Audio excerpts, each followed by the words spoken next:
Sudan's transitional government thwarted an attempted Islamist coup on Tuesday by military officers and civilians linked to the regime of ousted dictator Omar Bashir. Prime Minister Abdalla Hamdok said the plotters had made extensive preparations, which were represented by the security breakdown in cities, blocking of national roads, closure of ports and persistent instigation against the civilian government. Information Minister Hamza Baloul said, "Order has been restored and the leaders of the attempted coup, both military and civilian, have been arrested. Authorities were pursuing supporters of the defunct regime, who took part," he said. The military said most of those involved, including 21 military officers, had been detained.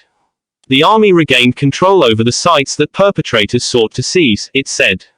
Searches and investigations are still ongoing for others involved. Abdel Fattah al-Burhan, Sudan's army commander and head of the ruling Sovereign Council, visited al-Shahara military camp in South Khartoum, where the attempted coup began.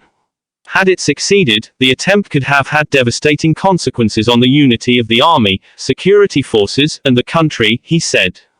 "We want to take this country and hand it over to the public will, to free and fair elections." In an address to troops, powerful paramilitary commander Mohammed Hamdan Daglo said, "We will not allow a coup to take place. We want real democratic transition through free and fair elections, not like in the past." Early on Tuesday morning, military units loyal to the council used tanks to close the Nile bridge connecting Khartoum with Omdurman.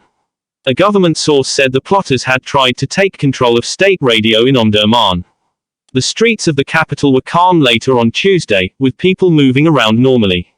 Anti-coup demonstrations broke out in several other cities. At Port Sudan in the east, protesters raised Sudanese flags and chanted, "No to military rule" and "No to coup." The US, Britain and Norway, which have led Western engagement with Sudan, stressed their support for democratic transition, as did the UN. Bashir came to power in an Islamist military coup in 1989. He was deposed in 2019, and is in prison in Khartoum awaiting trial over the coup. He also faces trial by the International Criminal Court on charges of war crimes, crimes against humanity and genocide for his persecution of ethnic minority rebels in Darfur. Under an August 2019 power-sharing deal, Sudan is ruled by a transitional government with both civilian and military representatives, whose job is to oversee a return to full civilian rule.